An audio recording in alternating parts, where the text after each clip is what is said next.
আগুনের গ্রাসে Los Angeles. হলিউডের অভিনেতারা ছাড়াও এই শহরে থাকেন বলিউডের অনেক চেনা মুখ। অভিনেত্রী প্রীতি জিন্তাও সপরিবারে এই শহরেই থাকেন। বিয়ের পর থেকেই প্রীতির ঠিকানা এই শহর।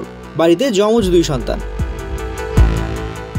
একাধিক পরিবারের পাশাপাশি বিধ্বংসী এই দাবানলের আগুনের কবলে অভিনেত্রী প্রীতি জিন্তার পরিবারও।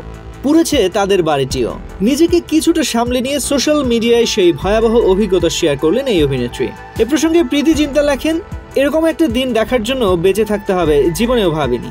দাবানলের গ্রাসে আমাদের লস অ্যাঞ্জেলেসের পাড়া প্রতিবেশী, বন্ধু বান্ধব, পরিজনরা গৃহহারা সর্বশান্ত হয়েছেন। চূড়ান্ত সতর্কতা জারি করা হয়েছে। আকাশ ধোঁয়াচ্ছন্ন, সর্বত্রই ছাই। তুষারপাতের মতো আকাশ বাতাসে ছাই ভেসে বেড়াচ্ছে।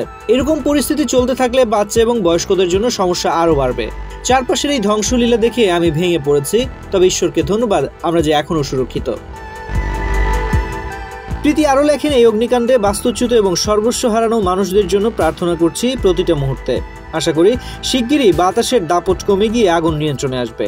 দমকল বিভাগ, অগ্নি নির্বাপক কর্মী এবং যারা যুদ্ধকালীন পরিস্থিতিতে কাজ করে চলেছেন তাদের সকলকে অসংখ্য ধন্যবাদ। নিরাপদে থাকুক সকলে। জানা যায় অভিনেত্রী Jamie Lee Curtis, Paris Hilton, Mandy মুর, অ্যাড্রিয়ান বডি এবং অস্কারের সাবেক সঞ্চালক বিলি ক্রিস্টার আগুনে তাদের বাড়ি হারিয়েছেন। অভিনেতা ক্যারি অ্যালওয়েসের বাড়িও পুড়ছে। স্ত্রী সন্তান নিয়ে কোনো মতে প্রাণে বেঁচেছেন এই অভিনেতা। তানজির রহমান, বাংলাদেশ প্রতিদিন।